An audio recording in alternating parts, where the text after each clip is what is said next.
నమస్తే. KTR farm house నుంచి జన్వాడ నుంచి మనం స్ట్రైట్గా పొంగులేటి ఫామ్ హౌస్ దగ్గరికి వచ్చినాం. పొంగులేటి శ్రీనివాసరెడ్డి ఇప్పుడు revenue minister. Ponguleti farm house మీద కూడా పెద్ద చర్చ నడుస్తున్నది. కేవలం ఒకరిది గురించే మాట్లాడతారా, మిగతా వాళ్ళ గురించి మాట్లాడరా అని అందరూ అడుగుతున్నారు. సో మేము అందరి గురించి మాట్లాడతాం కాబట్టి అందరి దగ్గరికి పోతున్నాం, అన్ని పార్టీలని అడిగేస్తున్నాం. ఫామ్ హౌస్లు కేవలం విలాసాల కోసం, ఎంజాయ్మెంట్ కోసం వాళ్ళు బాగా సంపాదించి కట్టుకున్నటువంటి కట్టడాలు.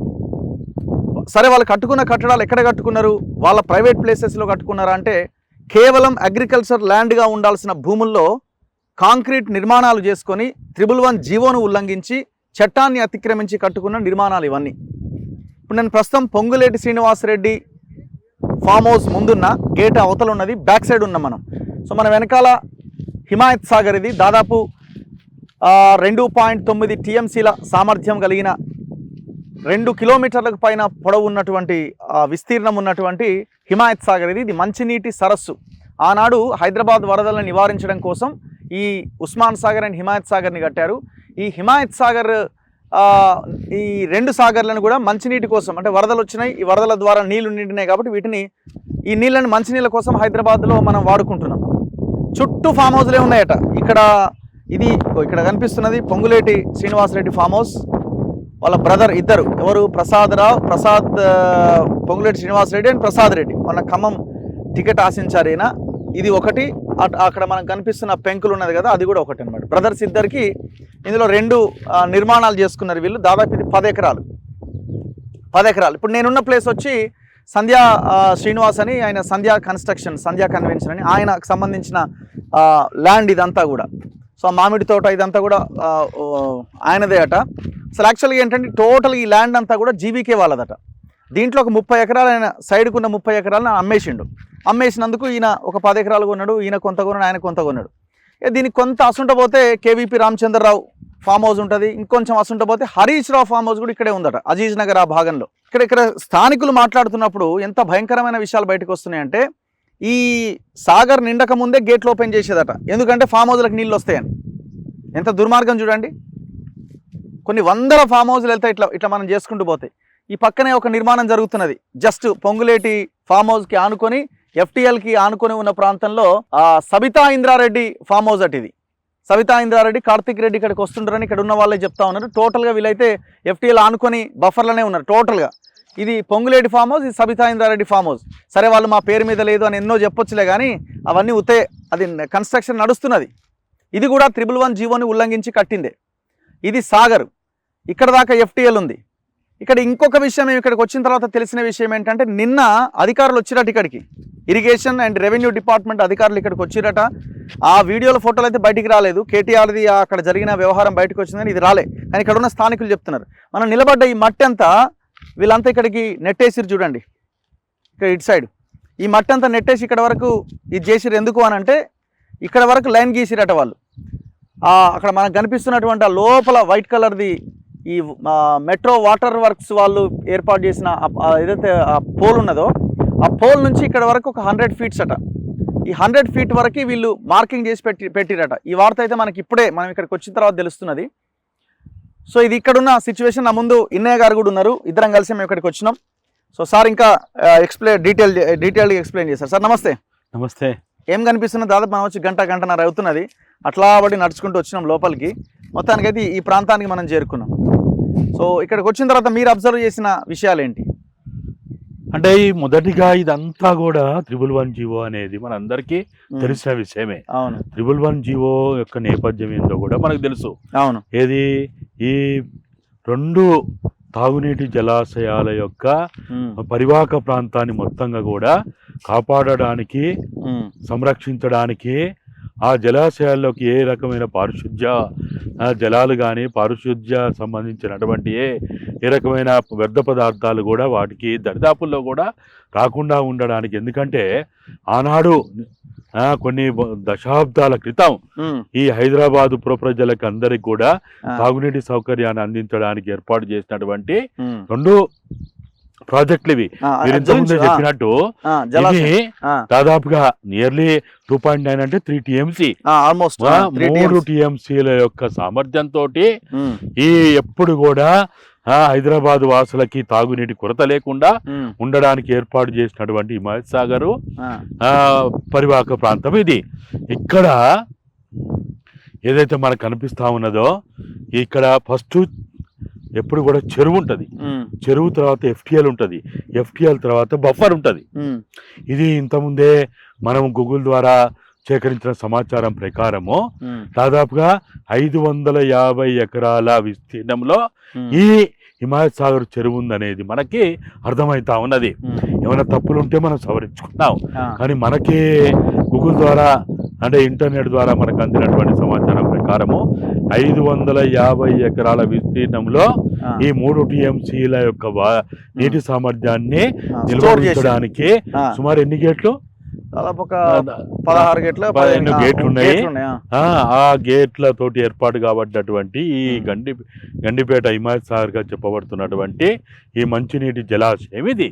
అయితే ఇక్కడ మీరు ఇంతకుముందు చెప్పినట్టు ఇక్కడికి సరే అనేక టీవీ ఛానళ్ళు, యూట్యూబ్ ఛానళ్ళు అనేక మంది వచ్చి చేసినటువంటి పరిశోధనల ఫలితంగా, టెలికాస్ట్ అయిన ఫలితంగా ఎట్లా ఆయన రెవెన్యూ మంత్రి అయినటువంటి తేనభూషణ కత్తి పొంగులేటి శ్రీనివాసరెడ్డి ఆయన కూడా ఛాలెంజ్ చేసిన దాని మేరకు ఏందో కానీ పోలీసు యంత్రాంగం, ఇరిగేషన్ యంత్రాంగం, రెవెన్యూ వాళ్ళు అందరు కూడా ఇక్కడికి వచ్చి ఇక్కడ ఉన్నటువంటి దాన్ని అంతా కూడా చూసి ఇది మార్కెట్ ఇక్కడ వరకు ఉన్నటువంటి మట్టిని ఇటు నెట్టి అటు నెట్టి మొత్తానికైతే 100,000 కోట్ల అధిపతి అయినటువంటి హైదరాబాద్ ని మొత్తం నాశనం చేస్తున్నటువంటి సంధ్యా కన్వెన్షన్ సంబంధించినటువంటి వారి యొక్క ఇగో చెప్తా ఉన్నారు. వాడైతే పోయి ఏకంగా అలా గోడ కట్టి ఆ చెరువులోనే కట్టాడు. అది FTL కూడా కాదు, చెరువే అది. మామిడి తోట పెట్టండి వీడు అబ్బ సొత్తు అన్నట్టు అంతా ఇక్కడ మొత్తం ఆక్రమించి పడేసి ఇట్లా చేశారు. అయితే ఇప్పుడు పొంగులేటి గారు చెప్పాల్సింది ఒకటి, ఫస్ట్ ఇది చెరువు పరిధిలో ఉందా లేదా, FTL పరిధిలో ఉందా లేదా, నెక్స్ట్ బఫర్ లో ఉందా లేదా తేల్చాలి.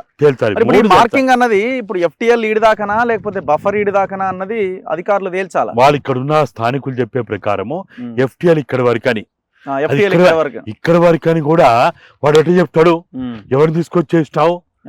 సివిల్ సొసైటీని ఇన్వాల్వ్ చేస్తావా, లేకపోతే ఇంకా ఈ ప్రాంతానికి చెందినటువంటి ప్రజల్ని ఏమైనా ఇన్వాల్వ్ చేస్తావా?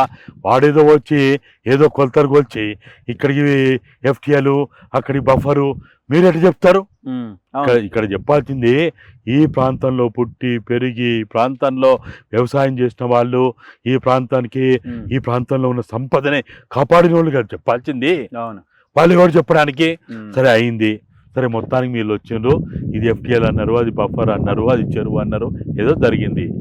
మనం అడుగుతుంది ఏంటంటే ఓ రెవెన్యూ మంత్రి తేనభూషణ కత్తి పొంగులేటి శ్రీనివాసరెడ్డి గారు ఇది 111 జీవోలో ఉందని అది స్పష్టంగా అందరు చెప్తున్నారు. ఇప్పుడు నా పాయింట్ ఏంటంటే ఇప్పుడు ఏమంటారు సింపుల్ గా, ఇప్పుడు వీళ్ళు మార్కింగ్ ఎందుకు వేసినారు?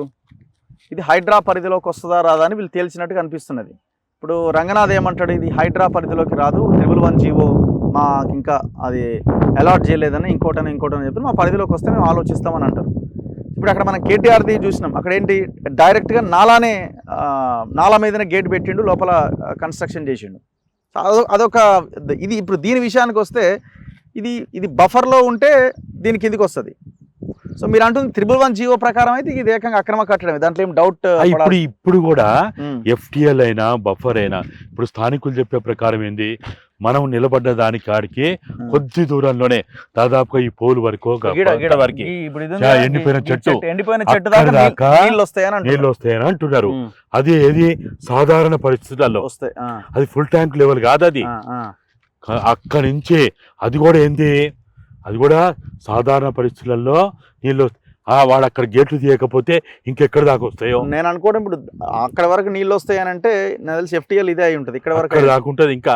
అయితే అది కూడా ఏంది, అక్కడ గేట్లు తీసినప్పుడు మాత్రమే నీళ్ళు అక్కడ దాకా కనపడ్డాయి. అక్కడ గేట్లు తీయకపోతే ఇప్పుడు ఇది ఎన్ని మీటర్లు ఉంటుండొచ్చు అని నుంచి ఉంటుంది? దగ్గర దగ్గర 150 ఫీట్లు ఉంటుంది. 150 ఫీట్లు ఉంటుంది, 150 ఫీట్ల దాకా ఉంటుంది. అయితే ఇదంతా కూడా ఏంటంటే అది ఏదైతే నీటి సామర్థ్యం యొక్క ఏదైతే దాదాపు అందరు చెప్పేది ఏంది 1145 ఫీట్ ఏదో అంటున్నారు.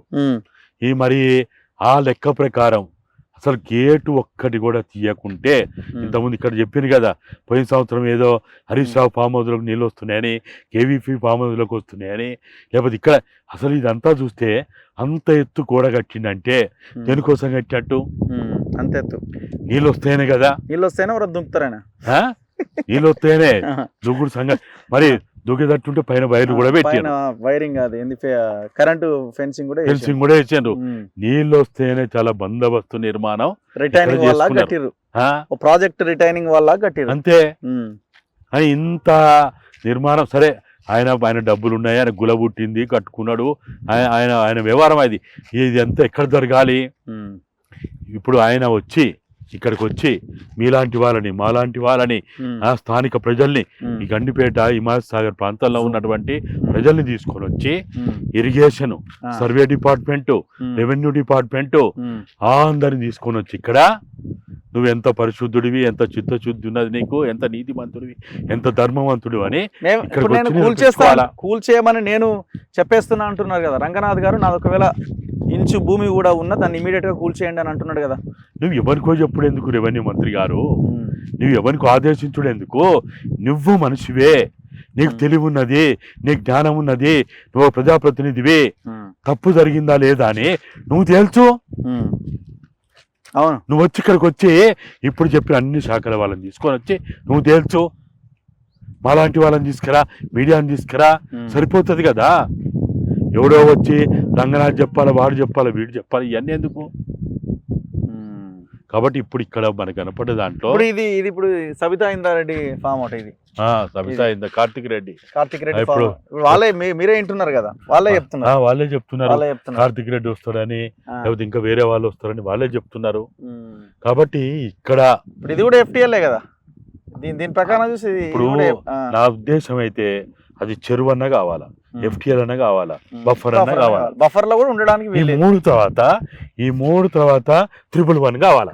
111 అయింది పక్కా, మనం ఓపెన్ గానే చెప్పేయచ్చు. మరి ఇంకేంది 111 లో ఈ సిమెంట్ ఎక్కడిది? గోడలు 111 పరిధిలో సిమెంట్, కాంక్రీట్, ఐరన్ తో కూడినటువంటి ఏ నిర్మాణాలు చేయొద్దని చాలా స్పష్టమైన ఆదేశాలు జీవో ద్వారా ఉన్నాయి. మరి ఇవన్నీ ఎట్లా వచ్చినాయి? దీని పర్మిషన్ ఎవడిచ్చాడు? బేసిక్ ఇది అగ్రికల్చర్ ల్యాండ్. ఇది ఈ ల్యాండ్ని నాలా కన్వర్షన్ ఎప్పుడైంది, ఎట్లయింది? ఇప్పుడు వీళ్ళు చెప్తున్న ప్రకారం ఏంటంటే టిఆర్ఎస్ అంటే ఆయన ఎంపీగా ఉన్నప్పుడే ఈ నిర్మాణాలు ప్రారంభమైనాయి అని, అంటే టిఆర్ఎస్ ఎంపీగా ఉన్నప్పుడే ఆ నిర్మాణాలు ప్రారంభమైనవి వాళ్ళు చెప్తా ఉన్నారు. ఆయన ఎప్పటి వరకు 2019 వరకు ఆయన ఎంపీగా ఉన్నాడు. తర్వాతనే కదా నామనాగేశ్వరరావు అక్కడ గెలిచింది, ఆయన ఓడిపోయింది అప్పుడే కదా. కాబట్టి ఆయన టిఆర్ఎస్ ఎంపీగా ఉన్నప్పుడే జరిగింది. ఆయన టిఆర్ఎస్ ప్రభుత్వం ఉన్నప్పుడే ఈ జీవీకే వాళ్ళ యొక్క భూమిగా చెప్పబడుతున్నటువంటి ఈ భూమిని వాళ్ళు ఆయన ముక్కలు చేసినట్టు, కేకును కట్ చేసినట్టు కట్ చేసి వాడింత దొంగల కంపెనీ అంతా కూడా వీళ్ళు పంచుకున్నారు వీళ్ళు. మరి ఇప్పుడు మనం అడుగుతున్నదైనా, ఎవరు అడుగుతుందైనా మనం చెప్తున్నది ఏంది? మీరు నిజాయితీ పరులే, మీరు ధర్మము, న్యాయము, చట్టము అన్ని మీ ఉన్నాయని అంటున్నారు కదా. మీరే వచ్చి ఇప్పుడు సింపుల్ ఒకటే క్వశ్చన్, వాళ్ళు బఫర్ జోన్, ఎఫ్టీఎల్ అన్న దానికి ఆన్సర్ తర్వాత చెప్తారు, కానీ అధికారులు 111 జీవో పరిధిలో ఉన్నారా లేదన్నది వాళ్ళు చెప్పాలి. అంతే కదా, ఉన్నారు. సో ఇప్పుడు అది నిబంధనలకు విరుద్ధంగా కట్టిరా అన్నదానికి క్వశ్చన్కి ఆన్సర్ చెప్పాలి ఫస్ట్. అంతే కదా. సో మిగతావన్నీ మాట్లాడుతున్నాను, బఫర్లో లేను, ఎఫ్టీఎల్లో లేను, అవసరమైతే చెక్ చేసుకోండి అంటున్నారు తప్ప 111 జీవో పరిధిలో ఉన్న గైడ్ లైన్స్ ఏంటి, ఆ గైడ్ లైన్స్ ప్రకారం నా నిర్మాణం ఉందా లేదా అన్నదానికి ఆన్సర్ లేదు, అడిగేటోడు కూడా లేడు. ఇప్పుడు ఆయన ప్రభుత్వంలో ఉన్నాడు, ఆయన ఒక మంత్రి. 111 జీవో తెచ్చుకొని చదవడానికి ఆయనకి ఎంత టైం పడుతుంది? అవును, గూగుల్ చేస్తే ఎదురుగానే కనబడి మరి అవి పడిపోయా. 111 జీవో ప్రకారం ఏదైతే నియమ నిబంధనలు ఉన్నాయో దాని ప్రకారము ఈ నిర్మాణము జరగాల్సి ఉండేనా, జరగకూడదా? మీరు చూడండి, ఇదే 111 జీవో పరిధిలో రైతులు చిన్న చిన్న షెడ్లు నిర్మాణాలు చేసుకుని కూల్చేస్తారు, వచ్చి దారుణంగా కూల్చేస్తారు, పోలీస్ కేసు పెడతారు. కాదు ఇక్కడ జైల్లో పడతారు. ఔటర్ రింగ్ రోడ్ ఇదంతా కూడా అదే పరిధిలోకి వస్తుంది. ఎవరో రిటైర్డ్ ఆఫీసర్లు ఒకరిద్దరు ఎంప్లాయీస్ చిన్న ఇల్లులా కట్టారు, వచ్చి కూల్చేసినారు, గోడలు వచ్చి కూల్చేసినారు. ఇవి కూడా గోలగొట్టాలి, ఇంత పెద్ద గోడలు కట్టి తప్పనిసరి. ఇంత పెద్ద విలాసవంతమైనటువంటి అన్న నీకు బంగారంగా ఇల్లున్నది, ఖమ్మంలో ఇల్లున్నది, నీకు హైదరాబాద్ లో జూబ్లీస్ బంజారాస్ ఉంటాయి. ఈ దిక్కుమాలిన ఇటువంటి కుంపలోకి ఎందుకు వస్తానావు? ఈడొస్తే రోగాలు వస్తాయి, తెలియదు. తర్వాత జీవితాంతం తిట్లు తింటూనే ఉంటాయి. రోగాలు నీకు అయ్యే మరి. రోగాలంటే ప్రజల శాపనార్థాలు అంటారు కదా, అదే మన ఊర్లలో ఏమంటారు, ప్రజల శాపనార్థాలు అంటారు కదా. ఈ శాపనార్థాలు ఎందుకు? ఇవన్నీ ఎందుకు? మంచిగా పిల్లలతోటి సుఖంగా బతకక ఇవన్నీ ఎందుకు మీకు? ఇప్పుడు ఇది అసలు ఏదో మరి ఏదో ఫారెన్ లో ఉన్నట్టే ఉంది. ఇక్కడ స్థానికులు చెప్తుంది కదా, అది మతిపోతుంది అట. ఆడిపోతే లోపలికి పోతే అది అసలు చూడడానికే ఆ కళ్ళు జిగలు పట్టానే అట. మరి ఇక్కడ చూసిన వాళ్ళు చెప్తున్నారు, వాళ్ళు ఉత్తరే చెప్పరు. వాళ్ళు వైట్ పేపర్ వాళ్ళకి పొంగులేటి ఎవడో తెలియదు, వాళ్ళు ఎక్కడో వేరే రాష్ట్రాల వాళ్ళకి ఏం తెలుసు? వాడు శుభానికి శత్రువు తెలియదు, మిత్రువు తెలియదు, ఉన్న వాస్తవాలు చెప్తున్నారు. కానీ మనకి 2-3 కాక మీడియాలో వస్తున్నాయి, ఈయనదో ఆయనదో ఇంకా చాలా మంది ఉన్నాయట. లోకల్ వాళ్ళు చెప్తున్నారు కదా, మనకు తెలియని పేర్లు కూడా. ఇప్పుడు హరీష్ రామ్ చెప్తున్నారు హిమాయత్ సాగర్ పరివాహక చుట్టూ ఫామ్ హౌస్లే ఉన్నాయట. మరి వీళ్ళు ఎట్లా? అసలు నాకు అనిపిస్తుంది, ఇందాక కూడా మీతో అన్న, తెలంగాణ తెచ్చుకున్న తర్వాతనే మనం ఎక్కువ నష్టపోయినామా? డౌట్ ఏముందల్లా? డౌట్ ఏముంది? ఇట్లా అనిపిస్తున్నది. ఇలాంటి వాళ్ళని తిరుగుతారు ఇప్పుడు జనం, మీరే కొట్లాడిందని. ఈ ఫామ్ హౌస్లేంది, 100 ఎకరాల బోవుడేంది, ఈ బంగ్లాలేంది, భవంతులేంది, ఇలా అంతా లంగా వ్యవహారాలు నడుస్తాయి అటు ఇక్కడ నడిచేయని. అంత మనకు వాళ్ళు వీళ్ళు చెప్తుంటారు కదా, అసలు జరగకూడని మాట్లాడడానికి వీళ్ళని అన్ని ఇక్కడ జరుగుతాయట. రిలాక్సేషన్ కోసమే కదా ఇక్కడ వచ్చేది. దొంగల కంపెనీ ఇది, దొంగల కంపెనీ. బోర్డు పెట్టాలి హిమాయత్ సాగర్ ఎంట్రన్స్ లో, ప్రవేశం దొంగల కంపెనీకి అని పెట్టాలి. అంతే. ఇంత అసలు ఇవన్నీ చూస్తుంటే చాలా కాదని. ఇప్పుడు ఇది విలేజెస్ వాళ్ళు చాలా మందికి 1-2 ఎకరాల ప్లేస్ ఉంది అనుకోండి, నేను ఇల్లు కట్టుకోవాలని పర్మిషన్ ఇస్తారా? వాళ్ళు ఏదో అనుకుంటారు, పొలం దగ్గర ఇల్లు ఉంటే మంచిగా పోయి ఆడ ఉండొచ్చేవో అనుకున్న వాళ్ళకి పర్మిషన్ ఇస్తారా? వాని పట్టా భూమిలో కూడా ఇయ్యరు. వాళ్ళ తాతలు ముత్తాతలు వాళ్ళ 7 తరాలు అంటాం కదా, 7 తరాల నుంచి వచ్చినటువంటి భూమిలో కూడా 111 జీవో ప్రకారము ఇవ్వడానికి వీళ్ళు. ఇల్లు వాడే వాటర్ యూజ్ చేసేవి అంత ఎక్కడ పోవాలా? మళ్ళీ ఇళ్ళనే కలవాలి కదా వచ్చి. మరి ఈ ఫామ్ హౌస్ లో చుట్టుపక్కల ఉన్నాయన్నీ నీళ్లు, మురుగునీళ్ళు వచ్చి ఇళ్ళనే కలవాలా? అనుమానమే లేదు. జీవో పెట్టింది అందుకోసం కదా. సో ఇది పొంగులేటి శ్రీనివాస్ రెడ్డి ఫామ్ హౌస్ దగ్గర ఉన్న పరిస్థితి. సో మనకు చాలా క్లియర్గా నేను ఇంతకుముందు చెప్పినట్టు, నిన్న అధికారులు ఇక్కడికి వచ్చినారట. ఇక్కడికి వచ్చి మార్కింగ్ చేసి ఇక్కడ ఉన్న మట్టిని తొలగించాలి బాబు అని ఒక 100 ఫీట్ల లోపలికి తొలగించారు. మరి ఇక్కడికి ఎఫ్టీఎల్, ఇక్కడికి బఫర్ జోనా? బఫర్ అయితే కనబడతలేదు ఇంకా, నాకు తెలిసి ఇంకా ముందుకు పోయే అవకాశాలు కనబడతా ఉన్నాయి. సో ఇమీడియట్గా లెక్క తేల్చాల్సిన అవసరం అయితే కనబడుతున్నది. అన్ని ఫామ్ హౌస్లు నిట్లనిలుగా కూర్చేయాలి. ఫస్ట్ మీరు హైదరాబాద్ను వదిలేసి ఫస్ట్ ఈ హిమాయత్ సాగర్, ఉస్మాన్ సాగర్ చుట్టుపక్కల ఉన్న ప్రతి లీడర్ కాంక్రీటు కట్టడాన్ని కూల్చేయాల్సిందే. ఇప్పుడు మీరు చూడండి, అక్కడ ఉన్నటువంటి స్టోను అక్కడ ఉంది, ఇక్కడ కూడా హైదరాబాద్ మెట్రో వాటర్ వాళ్ళు అక్కడ వేసిండ్రు. చెరువు అనే కదా, అక్కడ దాకా చెరువు. అక్కడ వరకే ఎవ్వరు కూడా ఎలాంటి నిర్మాణాలు కాదు కదా, అసలు ఆ దరిదాపులోకి రావద్దని కదా పెట్టింది. ఇప్పుడు ఇక్కడ ఫెన్సింగ్ వేసి అన్నారు. ఎందుకు వేసిండ్రు? హైదరాబాద్ మెట్రో వాటర్ వర్క్స్ వాళ్ళు ఏదైతే ఆ పిల్లర్లు అక్కడ ఒకటి ఏర్పాటు చేసిందో, అంటే అక్కడ వరకు చెరువు కదా, అక్కడి నుంచి ఎఫ్టీఎల్ పోతుంది, బఫర్ పోతుంది, ఎన్నో ఉంటాయి కదా ఇంకా. రైట్ అన్న, thank you very much. So ఇది పొంగులేటి శ్రీనివాస్ రెడ్డి ఫామ్ హౌస్ దగ్గర సిచ్యువేషన్. సో ఇక్కడికి వచ్చిన తర్వాత నాకు అనిపిస్తున్నది ఏంటంటే, ఇంకా చాలా ఫామ్ హౌస్లు మనం తిరగాల్సి ఉన్నదని. హరీష్ ఫామ్ హౌస్ ఉన్నది, పట్నం మహేందర్ రెడ్డి ఫామ్ హౌస్ ఉన్నది, కేవీపీ ఫామ్ హౌస్ ఉన్నది, ఇట్లా చాలా ఫామ్ హౌస్లు ఉన్నాయి. ఒక ఆయన చెప్తున్నాడు, ఇక్కడ రైతు గేట్లు ముందే ఓపెన్ చేసిరాడండి, ఈ చెరువు నిండకం, ఈ సాగర్ నిండకం ముందే. ఎందుకు ఓపెన్ చేసిరంటే అందరు భయపడ్డారు, మేము ఎడమునిగి చచ్చిపోతామని లీడర్లు అంతా, ఫామ్ హౌస్లోకి నీళ్ళు వస్తే మేము చచ్చిపోతామేమో అని ముందే గేట్లు ఓపెన్ చేసిరాడు లాస్ట్ ఇయర్. అంటే ఈ మరి నీళ్ళు ఎక్కడి నుంచి రావాలి? జనం మరి నీళ్ళు ఎట్లా పోవాలి? ఇట్లనే పోవాలి హైదరాబాద్కి. మరి జనానికి తాగునీళ్ళు ఉండవు కదా అంటే, సస్సు వచ్చిరు మాకున్నాయి కదా నీళ్ళు. ఇది లీడర్ల యొక్క ఆలోచన. వాళ్ళ ఇప్పుడు మాట్లాడే ప్రతి ఒక్క లీడరు ఇక్కడ ఫామ్ హౌస్లు ఉన్నవాడే. వీడు వీని మీద ఇదే తిట్టుకోవడం సరిపోతుంది తప్ప వాళ్ళ కింద ఉన్న దాన్ని మాత్రం చూసుకుంటలేరు. తేల్చాల్సిందే, అన్నీ కూల్చాల్సిందే. కెమెరామెన్ పాషాతో రఘు, మన తొలి వెలుగు.